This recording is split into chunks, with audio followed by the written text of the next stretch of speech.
I'm Sunny Williams. I'm up here on the International Space Station. So this is Node 2.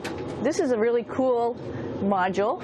Of course, most of these modules you'll see they have 4 sides, and they're put together. That way we could sort of work on a flat plane, either a wall, a floor, another wall, or the ceiling. But, you know, again, all you have to do is turn yourself and your reference changes. The reason I'm bringing that up is because this is where 4 out of 6 of us sleep. And so people always ask about sleeping in space. Do you lie down? Are you in a bed? Not really, because it doesn't matter. You don't really have the sensation of lying down. You just sit in your sleeping bag. So here's one sleep station right here. I'm going in right now. You can follow me if you want. So I'm inside. It's sort of like a little phone booth, but it's pretty comfy. I've got a sleeping bag right here that we sleep in, so we don't have sort of like a little bit of a cover. We don't fly all over the place. But you know, you can sleep in any orientation. I have it sleeping, feeling like I'm standing up right now, but like you saw, I'm on the floor. But it doesn't matter if I turn over and I sleep upside down. I can't have it. I don't have any sensation in my head that tells me that I'm upside down, so it really doesn't matter. The sleep station is also like a little office.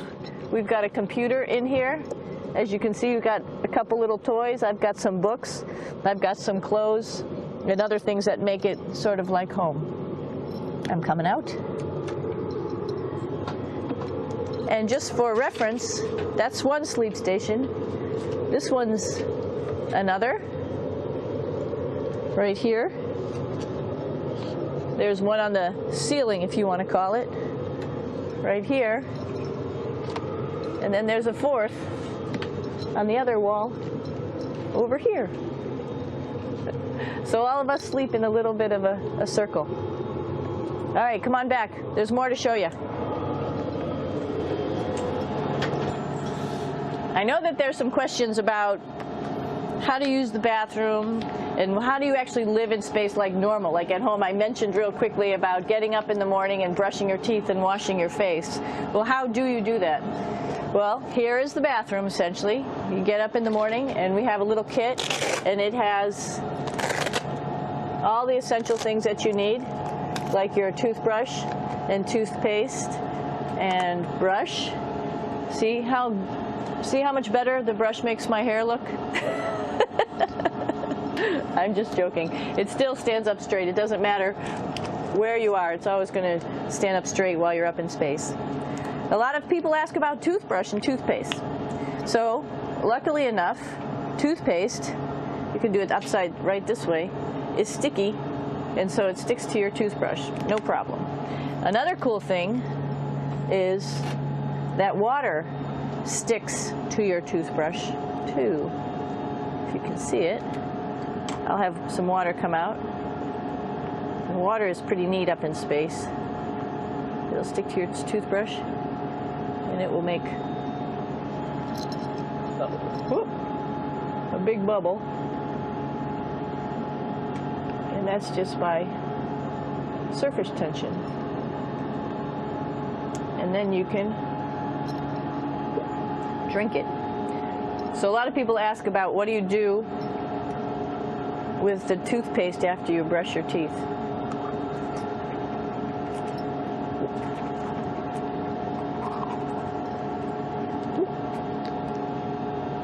Two options.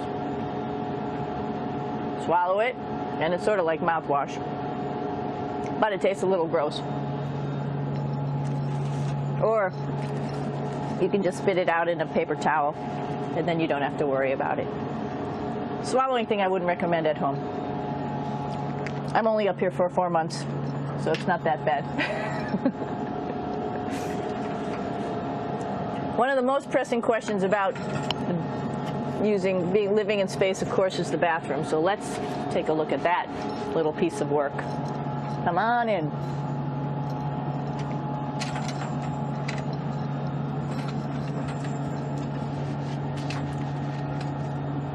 Here we are at the throne. This is awesome. You might see the little, you might have noticed the little moon on the outside. This is our orbital outhouse right here.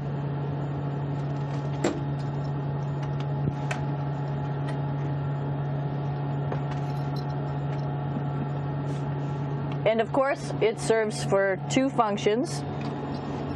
Number 2, right here. I'll show you. But you see it's pretty small, so you have to have pretty good aim, and you be ready to make sure things get let go the right direction. And it smells a little bit, so I'm closing it up. And that's, of course, for number 2. And this guy right here is for number 1. So they're sort of two slightly separate functions, but you can do a little, essentially both, by hanging on right here and doing number 1 and number 2. I might add it's color coded, so you really don't get it mixed up, which is nice. This is yellows for number 1. And of course, you do have your privacy. There's a little door, so other people know that you're in there.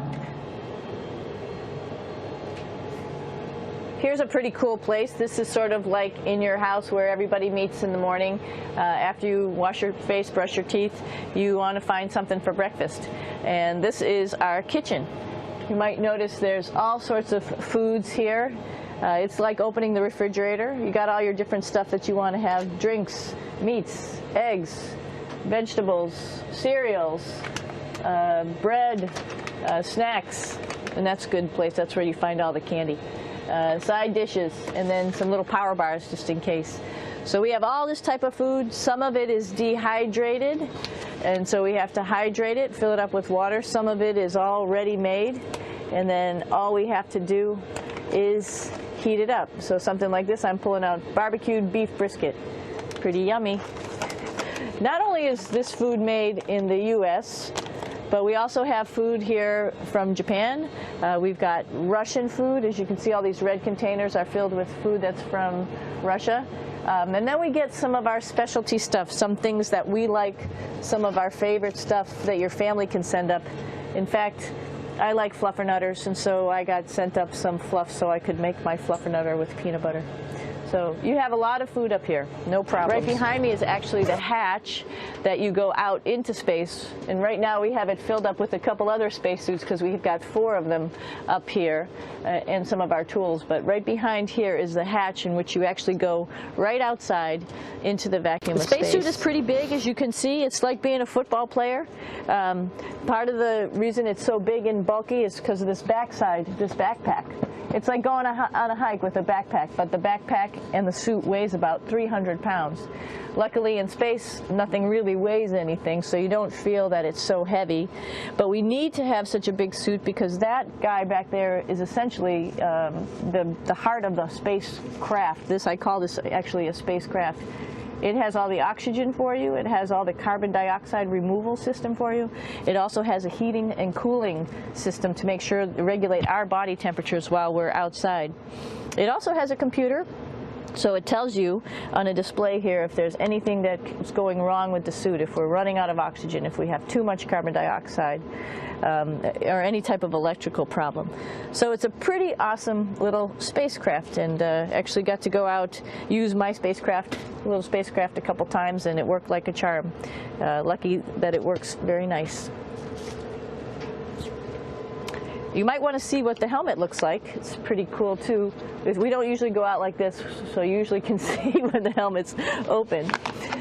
So you can see what it looks like inside. Somebody's little head would be inside of here. So you can see, you can turn your head all the way around while you're inside of there, but the helmet stays still. So that's determines how far you could see.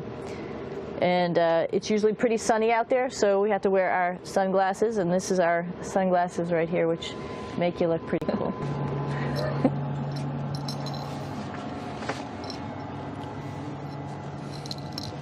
It's like a glass-bottom boat. This is the cupola. It sticks down below the space station. It's one of those places you find yourself hanging out in all the time because all you want to do is look back at our planet. I think some questions I had were about what do you do in your free time? And you can't help but want to just come to the cupola and look outside as much as you can. And a lot of folks, I play this game with myself about where we're flying over the Earth. Try to come in here and just guess. After being here for a little while, you can sort of figure it out. You can tell different cloud types over different continents. You can tell different soil types over different continents. So let's see. And then, of course, there's a lot of ocean. So usually we're over the ocean at first glance. I will tell you in just a moment where we are.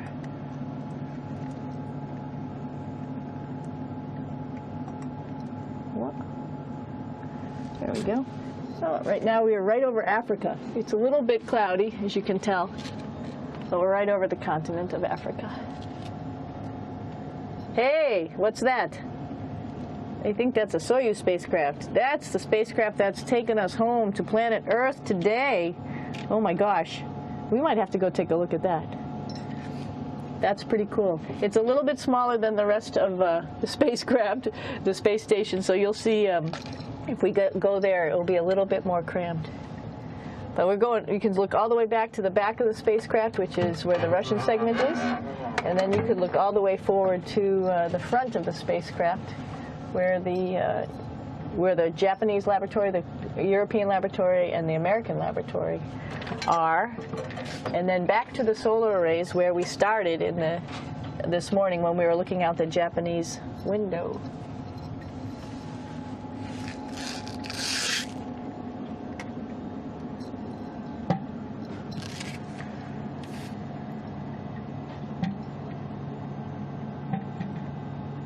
So other questions that were here are, what would you recommend as a job, if so, and to what type of person would want to be an astronaut? I think people who would like to explore, of course people who like math and science, that's what this is all about. We have people in the office who are doctors, teachers, veterinarians, engineers, pilots, so all sorts of people become astronauts, and I think if you see it's just sort of cool, so I think people who like to do a little adventure and like to do cool stuff probably usually become astronauts.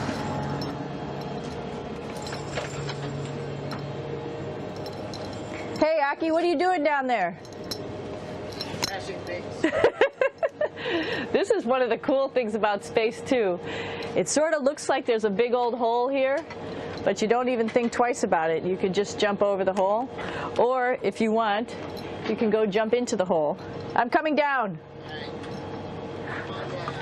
Woo!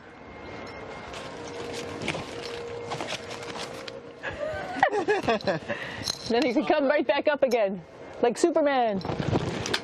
Woo!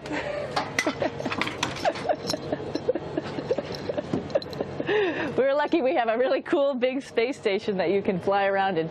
That's actually called the PMM. You might have saw it out the window. It's a big silver canister. What's really great about that is it's essentially our closet in our pantry or whatever you want to call it. We have extra food down there. We have extra clothes. We actually throw the trash out down there. So it's nice and organized, and we have all of our stuff that we need while we're working in all these other modules all stowed in this location down here. And it's a lot of fun. Here we are to play in the heart of the space station, really. This is the service module. This is the central post. In case we had any problems, I know a couple of the questions were about what type of things do you have to worry about. And some of the things we have to worry about in space are fire. If we had a fire, if we had a depressurization, like we were hit by a micrometeorite and it made a hole, or if we had some type of toxic atmosphere. We use ammonia for our radiator, so there is a possibility that ammonia could come into the vehicle, and then it would be bad for all of us. If we have any of those problems, we come right here, which we call the central post. It is the main heart of the space station. It was also the first computers that came up here that ran the space station. And so behind this wall right here are these main computers. So we gather here as a group of 3 or 6 and then figure out how we're going to either fight the fire, patch the hole, or solve the toxic spill. And what's cool about this module, of course, it's the central post. It also has great windows right down toward Earth. It has controls to fly in visiting spacecraft if they need some assistance right here. It has Russian computers as well as American computers to help us control anything we need to on the space station. Coming down.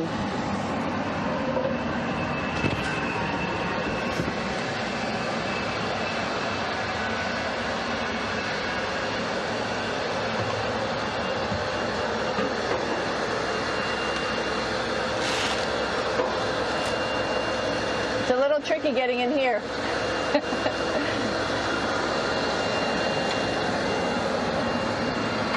This is the docking probe right here, this big thing. This helps us connect to the spacecraft. This probe actually sticks into this cone, and that's how the spacecraft, our Soyuz, becomes connected to the ISS initially.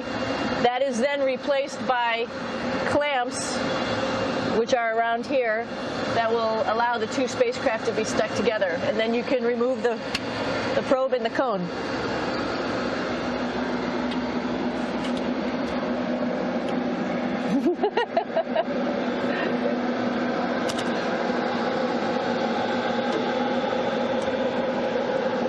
You okay?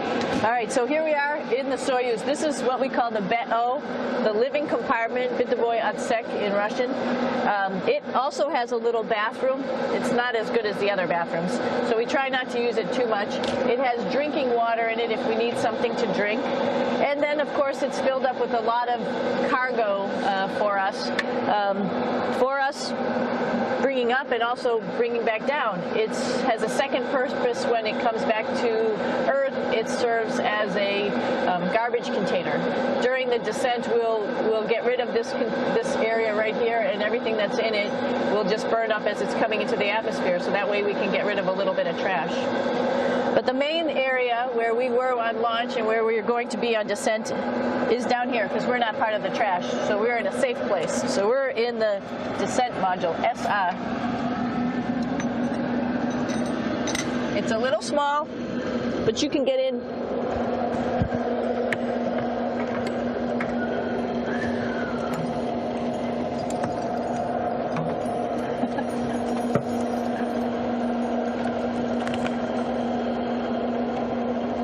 Not sure how well you could see in here. Hold on for a second. I'm going to turn it up this way, just so you could see the hatch, and you could see Kevin. It's a little bit small, but we'll come in and show you around. You coming in? Probably not. Okay.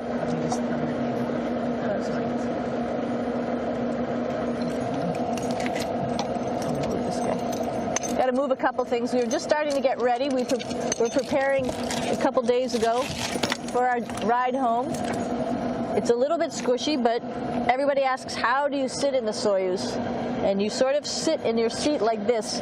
The seat is molded to your body, and so you can just sort of squish in here and be pretty relaxed. Everybody has a handmade seat for them. And then, of course, there's a control panel, and that's where we do most of our actions and work right here. There's hand controllers, which you can fly the vehicle with, and there's a stick right here, primarily used for communications when we're trying to talk to the ground. So 3 of us fit in here. Like I said, it's a little squishy, but somehow it seems like we all managed to get in here and fit pretty well, and it's a pretty safe ride home. You're probably wondering, what's all this junk behind us? Well, it's all of our parachute, first of all, and then it's all of our survival gear, just in case we end up landing in some strange place on the planet and nobody's there to rescue us right away. We have all sorts of survival gear with us, keeping us safe in here. So they've pretty much thought of everything. And we'll be home on the planet within the next 12 hours. Pretty shocking.